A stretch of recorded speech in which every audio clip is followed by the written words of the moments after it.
and we are talking to you about our favorite artist-producer combo.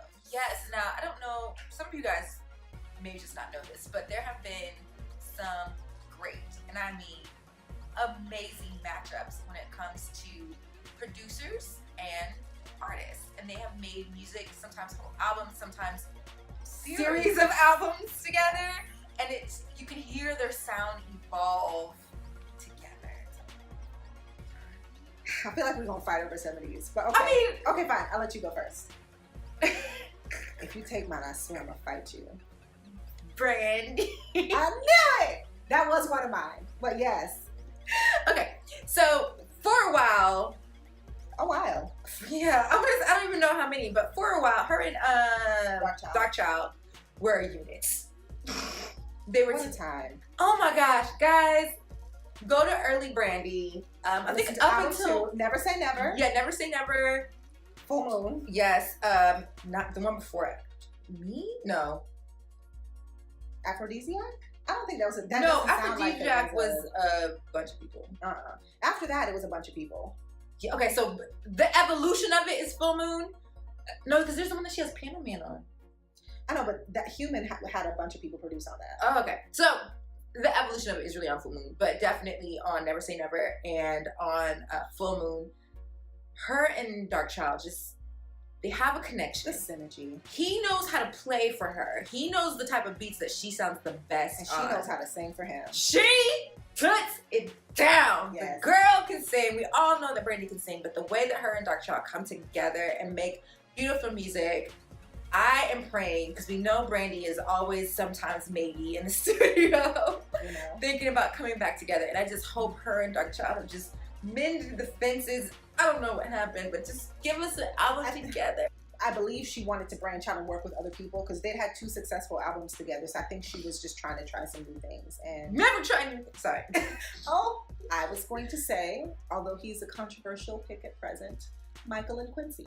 No, it's a very yes. But you cannot deny. Can't deny the magic. You cannot deny the magic.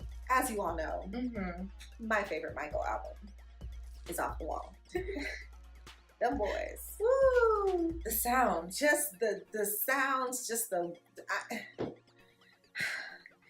I cannot put into words just everything I love about Off the Wall, but it gives you everything. It gives you like musical jam session vibes, but also gives you big brassy things, but gives you just all sorts of different kinds of vocals in between. I think it's a great album that shows that you don't have to sing one way, but it sounds like, to me, I could be wrong. This is completely my made up story. It sounds like, that freeing moment when you just hear music play and you just decide to do whatever you want to do to it vocally. Yeah. And you kind of fill in the blanks, you add things. It just sounds very collaborative and very like, oh, y'all put this together. Yeah. It wasn't like, hey, I like this melody, or I wrote this song about this thing. And it didn't feel like something that somebody tried to be like, let me see what I can do to put these things together. It just felt like something that was really created in a very unified and one way. Right. And then they came back together for Thriller, and y'all know what happened.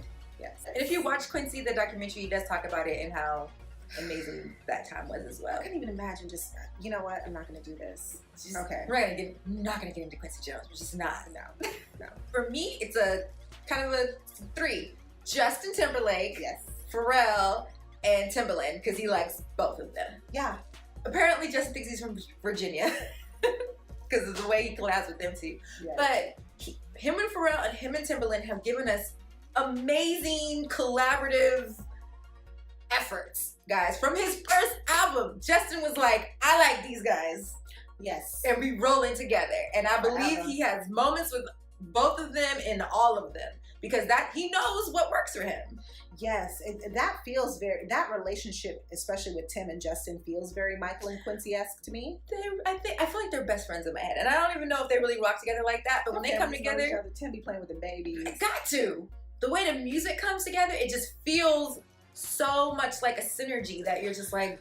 Because when you think about how R&B-ish Justified was, to how pop Future Sex Love Sounds was, to how just kind of soulful 2020 was, to even just the rustic sound of Man in the Woods. It's like y'all get together and just be cooking different recipes and like y'all.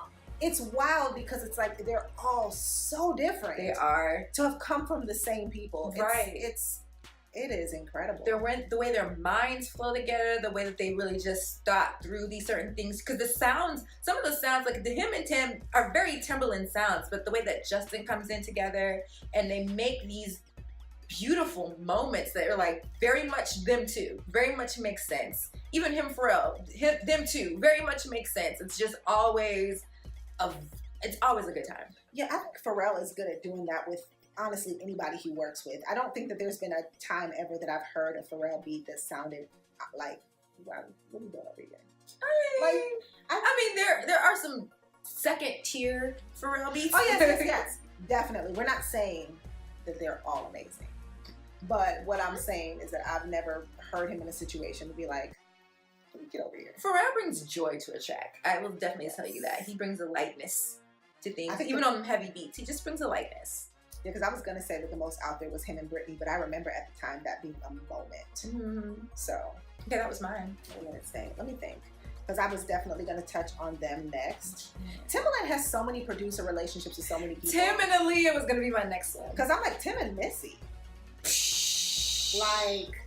He can go futuristic and funky. He can give whatever. And that's the thing. Like, that's crazy. He's incredibly just versatile in the way that he's able to work with other people, and the sound sounds so exclusive to like that guy. I think that under R. Kelly, she was going into a very R&B, changing faces kind of. This is your sound is just going to be this very smooth whatever. Smooth, but kind of old for what she was. Very mature for her. Very mature, and they were like, so are you also 16, 17? Let us give you something that sounds something for people in your age group. Yes. Hey, girl. So I felt like, but then what Tim did, are we doing this? Tim changed everything with that 1 in a Million beat. When was the first time we ever heard anything like it? Oh my gosh, when you, all over the world in 1997, 98, as soon as we heard that boom, boom, boom, boom, then you started hearing that everywhere. But he was the first. Oof. And he's so known for that. Because just like with, what was that beat? Was it the My Love beat for Justin Timberlake? Yeah. The first to do the You started hearing that everywhere after that. He's somebody with, what was it? One Republic, with the way he swung that mic and it had this echo that wasn't, it was just sounding like when you really like leave something. I was like, it's not a siren, it was just him. And that's I'm telling you, and that's the thing. It's like he is somebody who has changed like music, period. Because if you go back and listen to late 90s R&B, there was a line of demarcation. Every song after 1 in a Million had that sped up at the end of the, what do you want to call it? I don't even say that, but it's not a bar, but whatever. Y'all know music people, y'all know. Phrase? Measure. That sounds like one of them joints. At the end, everybody had the sped up drums. And it was like, dang. I remember little me being like, in class. Little me, my little thoughts. I was just like, this man has changed the face. Changed the face. Because these are the young Simone had. This man has changed the face of music. And so, yeah, that was, gosh, an incredible matchup. And to have something so amazing and industry-changing come out of his matchup with Aaliyah and Missy, too. Because Missy, you know, you're writing songs and filming backgrounds. We know. Jimmy Jam and Terry Lewis and Jenny Jackson. I was going to say! Favorite another person who I don't want to work with anybody else. I mean, I get it, but oh my gosh. That was also a moment. They knew exactly what to do with her. Jimmy Jam and Terry Lewis are actually really good at working with artists that have very sweet vocals. Yeah. And so she fell right into that same space. And the music that they made along with her and the way that she sings, like, When I Think of You will forever be my favorite Janet Jackson song. If I'm in a bad mood, you play When I Think of You, I'll be like, I'm all right now. And that matchup for me was just like incredible. Very collaborative, where you're like, I'm getting y'all, I'm getting her. It's a nice just synergy. I guess that's really the word for when they come together. It is. And they found a way to make her unique and giving her this way of doing sweet backgrounds and none of the ad libs and stuff that Janet is known for now, like things that she wasn't doing before. Yeah. Got with them and they were like, hey, you don't have the strongest voice, but you have a super sweet voice and you can like play around with ears. They were the ones who make something happen like on your right ear that wasn't happening on your left. Really? I do believe that they were starting to do stuff. You'd be like, okay. You just hear her whispering over here like, hey girl, what's going on? Who that? Who's talking to me? Another one that was, I think, a really good matchup. I liked the Babyface Tony Braxton Pebbles combination. Oh yes, I was gonna say that. I believe he got Tony where she needed to be, which is why she keeps going back. That's why that matchup continues to work. Yes, and even just like, not to discredit Pebbles, I don't know what her role was outside of backgrounds, so but I know that she was multi-talented, so I don't know what else she was doing. But even just the way that she would even slay those backgrounds, the fact that they had just the genius to say, let's put a different voice on this. It's like for Tony's deep vocals to have such a light, sweet voice like Pebbles in the background was such a nice contrast, and to me that sounds like a production decision. It had to be. Definitely, because she had a bunch of sisters you could have put on her. All 50-11. All 50-11 of them. Yes. So guys, these are just a few. These are a few. Again, these are the conversations that we have. A few that we talk about when it comes to artist-producer mashups. If you have more that you love, I know you do, because everybody has like a connection, a synergy that they're feeling between an artist and a producer. Drop it in the comments below. We'd love to continue to have this conversation. We'll even allow y'all to put like some really young people who just had like a bunch of like #1 singles and no like full albums together. We will allow it. We want to hear all about it. We may even do a part 2 of this because we ain't done. Yeah, we might do like a newer school edition. I mean, yeah, sure. You know what?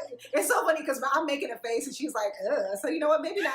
We might, if you guys want it. We do listen to music still. We got it. I mean, there are some that are still doing great things all together. So again, drop it in the comments below. Like this video, share it, subscribe to your girls. We'd love to have you come back and hang out with us every week. Exactly. So until next time. Have a good time. Bye.